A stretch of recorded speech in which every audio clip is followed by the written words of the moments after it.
Late last evening, violence broke out at several parts of Nagpur, including Mahal, which was one of the worst hit places.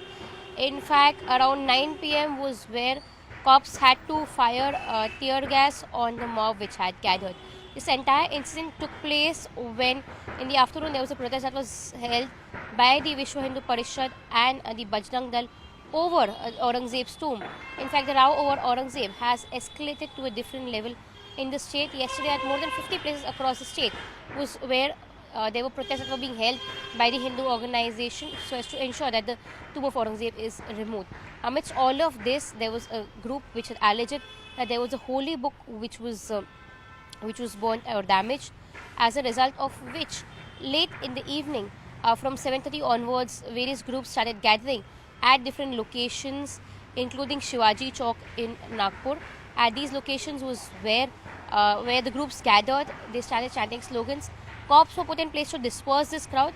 Eventually, around 8:30 was where one of the person from the community decided to lodge a complaint at a police station in Nagpur, following which there were thousands of people who started gathering outside that police station, and there was stone pelting that took place. By 9 p.m. was where there were several vehicles which were damaged because of stone pelting, and cops had to resort to using tear gas on them. This led to violence-like situation in Nagpur.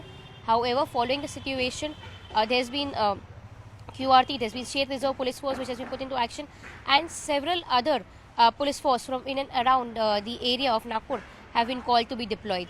So far, Section 163 has been imposed in the city, wherein more than five people cannot gather at one place.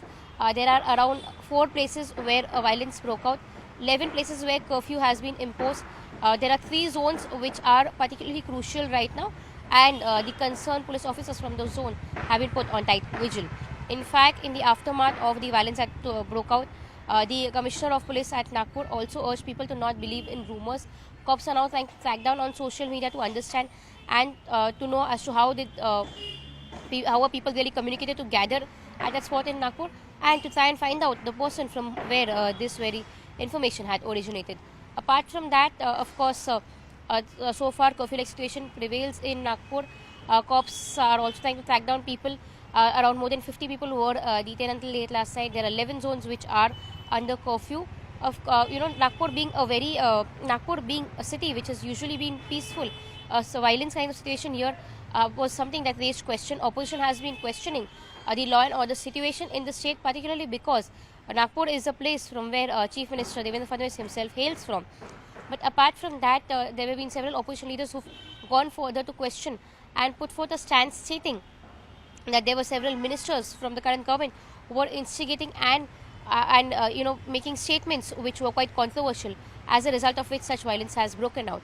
This has further led to the opposition questioning the law and order situation in the state, but the Chief Minister himself has reached out to people, asking them to stay calm, also urging them to not resort to any kind of violence and not believing in rumors. The same kind of message was passed on by the Commissioner of Police as well. In fact, until late last night was where a meeting took place of the Chief Minister with the Guardian Minister Chandrasekhar Bawankule, who would be in Nagpur by 10 a.m., following which he take a shock of the situation so as to ensure and understand that there is no untoward incident that takes place after this.